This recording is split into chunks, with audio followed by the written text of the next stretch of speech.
Height and distance की question number 11 और 12 हैं। तो क्या कह रहा है इसमें, a TV tower stand vertically at on a bank of canal. एक नहर है, उसके एक किनारे पर एक टीवी टावर लगा हुआ है। From a point on the bank direct by opposite to tower the angle of elevation of the top of the tower is 60 degree. उसका कहने का मतलब क्या है, एक नहर है, यहाँ पर कैनल है, ये यहाँ से टीवी टावर के टॉप का जो एलिवेशन एंगल बन रहा है वो 60 डिग्री का बन रहा है। फिर उसके बाद from another point 20 metre away from this point on the line joining this point to the foot of the tower the angle of the elevation of the top of the tower is 30 degree. यानी इस point से 20 metre आगे एक कोई और point है, वहां से elevation angle top of the tower का कितना बन रहा है आपका, 30 डिग्री का बन रहा है। ये तो ये डायग्राम। फिर क्या कह रहा है, find the height of the tower and the width of the canal. एक तो इसकी जो नहर है उसकी चौड़ाई बतानी है और एक हाइट ऑफ द टावर, जिसमें वर्टेक्स नेम दे देते हैं ए, बी, सी और डी। अब क्या है, इसमें जो हमारी वर्टिकल जो हाइट है वो दोनों राइट ट्रायंगल में कॉमन है, इस राइट ट्रायंगल में भी कॉमन है और इस राइट ट्रायंगल के लिए हाइट वही रहेगी। तो करते हैं इसको, एक तो इसको हाइट ऑफ द टावर और एक विड्थ ऑफ द, ये निकालना है हमने। अब हमारा एक इस राइट ट्रायंगल में पूरा बेस चाहिए हमको। अब पूरा बेस के लिए क्या करेंगे, इसको लेट कर लेंगे x, तो टोटल बेस कितना हो जाएगा 20 + x और एक बेस इसका x हो जाएगा। तो इन आर्ट ट्रायंगल DBC, कोई भी राइट ट्रायंगल ले लो, पहले DBC ले लिया। DBC इक्वल टू क्या हो गया, परपेंडिकुलर अपॉन में बेस। परपेंडिकुलर क्या हो गया आपका BC, बेस कितना हो गया BD इक्वल टू क्या हो गया 10, कितने डिग्री का 60 डिग्री का।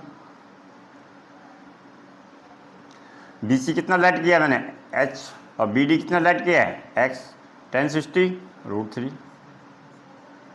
हो गया। दोनों में कॉमन क्या है हाइट, तो हाइट की वैल्यू को निकाल लो। H इक्वल टू कितना हो गया √3x। इक्वेशन नंबर फर्स्ट बन गई। अब equation number second, in right triangle कौन सा हो गया ABC।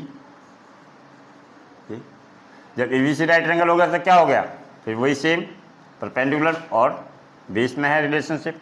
तो BC अपॉन में क्या हो गया AB इक्वल टू 10, थीटा कितना दे रखा है 30 डिग्री।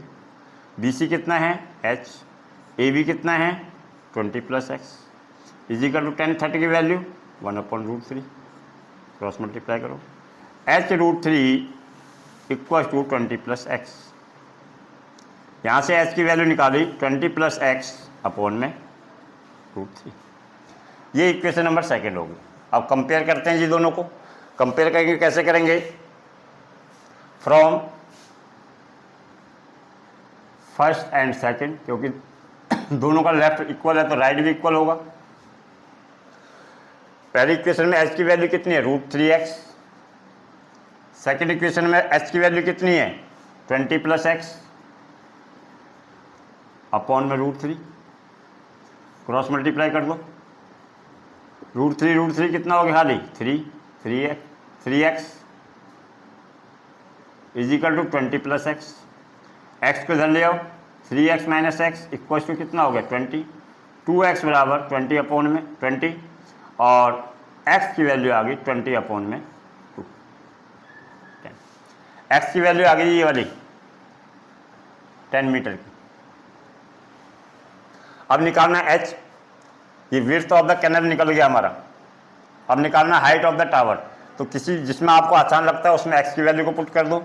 जैसे H इक्वल टू √3x है और यहाँ H equal to 20 + x upon √3 है। ये थोड़ा सा टफ पड़ेगा तो इसमें डाल दो। तो putting the value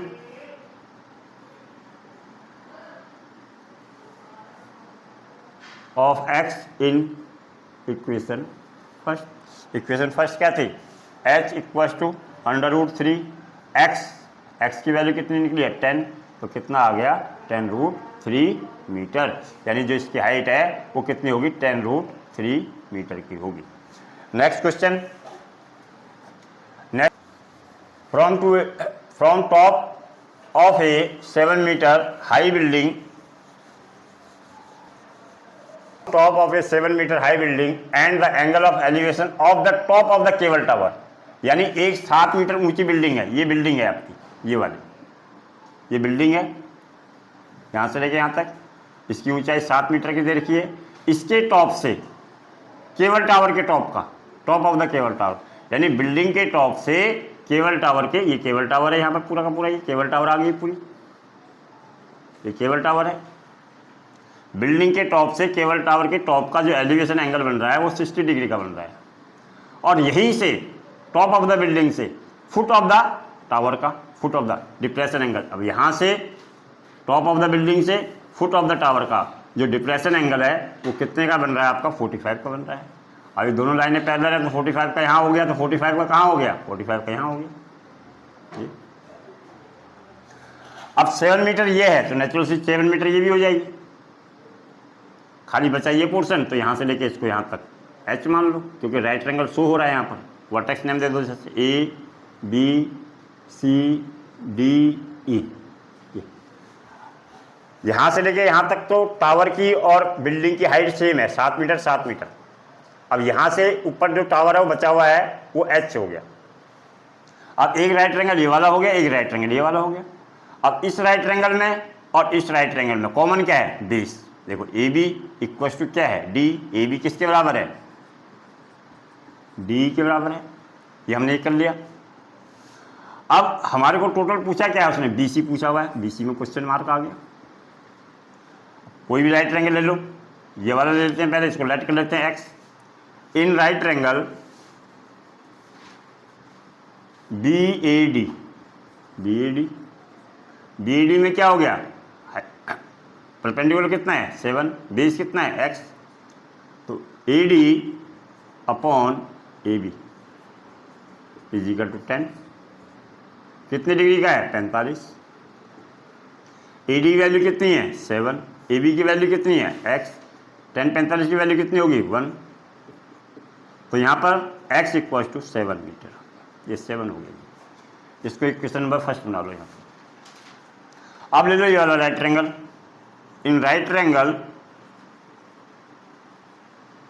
D E C, D E C same E C upon में क्या हो गया, डी इज इक्वल टू कितना हो गया 10, कितने डिग्री का 60 डिग्री का।